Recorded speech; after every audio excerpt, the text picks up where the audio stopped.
que momento que a gente consegue associar tudo isso, porque pode ter o paciente que tá sentindo isso daqui, ele quer só realmente ficar sentadinho ali na cadeira e conversando, mas tem aquele que pode querer dar a volta no quarteirão. Sim. E tem aquele outro que ele segue tudo que a gente diz aqui, ele segue a alimentação, segue a atividade física, ele quer mais. Sim. Ele quer andar 1 quilômetro, ele quer fazer 1 hora de caminhada. E aí, como que...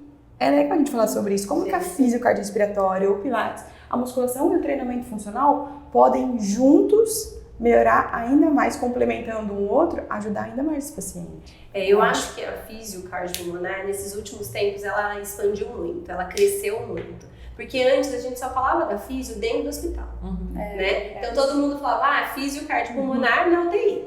Físio cardiopulmonar, daí passou depois pra ala, né? Que a gente chama, que é onde são os quartos, né?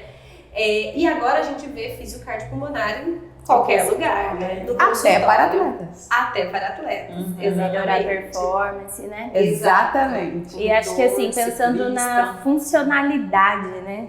Então, ele precisa melhorar essa parte, essa capacidade respiratória, e a gente tem que ver a parte da função. O que ele precisa? Sentar e levantar? Que músculo que ele precisa estar forte para isso? Exatamente. Né? Ele cansa para pentear o cabelo? Ele precisa de mobilidade de ombro? Então, ele tem que... Então, uma coisa casa bem com a outra. Sim, sim. Eu acho fantástico isso, porque... E ele precisa do cardio também, da DER. Exato. Sem a DER, né, o seu trabalho, principalmente sem o cardio, Ele precisa ele ir não vai se manter. treinando para ele ir melhorando, né? Exato. Então, E é ali que você desafia ele, né, Débora? Que porque a você gente sempre cansa tem ele que, e volta. estimular ele para cada vez ele melhorar, né? Exatamente. Por exemplo, um corredor que teve Covid, uma pessoa que corria 5 quilômetros quase todos os dias, teve o Covid e já não consegue mais. Perdeu um pouco, né, do condicionamento, o cardiorrespiratório dele tá super ruim. E aí ele tá frustrado, Daí ele tá tá tentando sim. correr, não tá conseguindo, Então, e ele às vezes ele nem sabe que a porque gente tem tem essa aparelhos, ajuda. gente, padrão de avaliação, protocolo que dá pra desenvolver em conjunto. Porque daí é mais pra gente rápido. poder melhorar isso. Exato. Porque daí eu vou treinando, vou estimulando, vai desenvolvendo, mas é como se ele estivesse lá no início.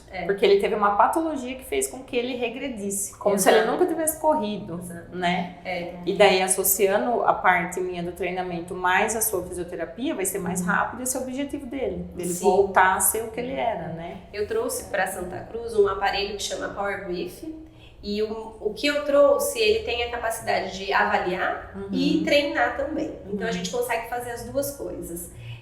Futuramente, né, eu acredito que assim, em breve, dá pra gente só comprar os aparelhos para treinamento. E aí, enquanto eles estão, eu inicio lá, né? A gente faz a avaliação, consegue ver toda a performance dele. E aí, a partir daí, a gente vai pro cardio. E aí, ao mesmo tempo que ele tá andando na esteira, ele pode estar fazendo essa parte respiratória do aparelho. Que legal. Então, a gente consegue adequar a carga, porque ele precisa manter a força, né, do pulmão dele. Sim. Então, a partir do momento que eu sei qual é a força máxima que ele precisa e qual é que ele tá atingindo, então eu consigo quantificar uma carga. A partir dessa carga, a gente vai passando as séries para ele. Assim, durante a esteira, durante a bicicleta, durante qualquer exercício, então a gente consegue fazer isso, porque daí ele vai ver que ele vai ganhar performance. Porque quando a gente só corre, às vezes a gente não tá respirando direito, então a gente não tem o controle respiratório. E aí, com esse treinamento, né, muscular respiratório, a gente consegue ganhar controle respiratório, então a gente acaba diminuindo a quantidade, vamos supor assim, de oxigênio que ele precisa para ele conseguir chegar até os 5 quilômetros.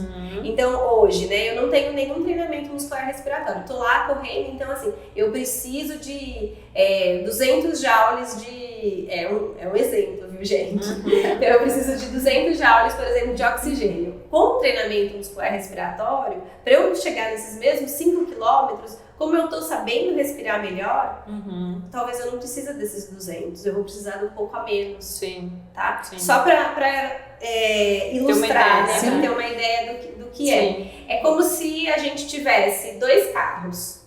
Um carro 1.0 e um carro 1.6 ou 2.0. O 1.0 e o 2.0, eles vão chegar no mesmo lugar, né? Só que quando eu tenho treinamento muscular respiratório, eu vou chegar mais rápido e com menos gasto de energia do que quando eu não tenho. Então é super interessante isso. Antes a gente só usava isso dentro da UTI, pra gente poder, o paciente saiu do tubo, então vamos voltar, vamos acordar os músculos dele respiratórios, né, diafragma e tudo mais, então a gente passava isso. Hoje a gente já sabe que a gente pode estender isso para todo mundo, para pessoas saudáveis, assim como para atletas, que daí a gente aumenta a performance. E você vê como é importante ter essa, uma visão, conhecer, né, o seu trabalho, o nosso, para casar tudo, né? Sim. Porque o que eu falo, uma pessoa não pode pôr um tênis e sair correndo.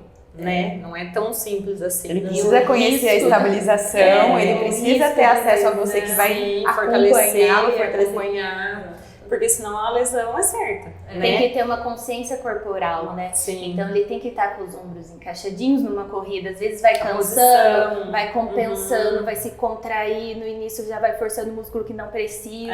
Tem todo, né, por isso é importante cada um fazer a sua, né? Verdade. Certinho, o exercício é importante, mas não pode ser feito de qualquer jeito. Né? Exatamente. A gente tem que saber como fazer, prescrever um exercício específico para cada pessoa. Não é todo mundo que pode sair por aí correndo, né? A gente vê que certas coisas viram moda, né? Teve a moda da corrida, teve moda de patins, teve moda de ciclista. E a quantidade de gente que se machucou, até mesmo só de pedalar, né? Coluna, por fazer o movimento sair e pedalar. Não, e o fortalecimento que a pessoa precisa. E um aquecimento, a postura, um né? aquecimento, saber treinar, né? E por isso que existe a gente. Sim, com certeza. Somos capacitados para isso e para a gente direcionar o que o aluno pode fazer, né? Falo que eu gosto de pegar um paciente que chega bem cansadinho, com várias queixas e tal, aqui não consegue subir ali a rampa. E aí depois eu falo, agora o senhor tá pronto. Vamos lá, tem a Débora, tem a Luana, né? Pra gente poder. Ele não vai esquecer os exercícios respiratórios, porque a gente vai ter batido bastante na tecla, né? E aí, agora, se a gente conseguir, né? Tô estudando isso pra gente comprar esses aparelhos de treinamento, né? Então aí tem que ser de uso único, né? Então aí não que cada um vai ter o seu, mas a gente pode alugar eles, né? Então aí eles trocam só os bucais, né? Sim. E aí a gente pode ir alugando pra eles e eles levam pra casa, vão fazer em casa, porque assim, muitos pacientes têm uma piscina em casa. Então, dá uma volta na piscina fazendo, né? A gente adequa, coloca a força, né, a carga que precisa e ele faz as 30 respirações, né? O que a gente preconiza é que são 30 respirações pelo menos por dia que a gente tem que fazer com esse aparelho. Se a gente fizer todos os dias, a resposta é assim muito rápida, né? Sim. Então o aumento da performance vai ser muito rápido. Então a gente começa um pouquinho, né? Eu começo aqui uma vez na semana, depois vai aumentando, vai passando exercício para casa. E aí depois, na hora que eles estão prontos, que eles vão para vocês, aí é hora de voar, né? Sim, com certeza. E vai continuar com orientação para casa. Vai. Porque vai ter tarefa. Tem a lição de casa. Empresta a bolinha, devolve, agora leva um elástico, faz isso aqui pelo menos uma vez no dia, 5 minutinhos. Tem Que é importante. estimular sempre porque eles a não vêm pararem, pra gente, né? Fica uma hora ali, uma vez na semana ou duas, e tem todo o restante da semana, como que ficou a postura dele no restante do dia. Então isso é muito importante, vai ajudar, né, no tratamento.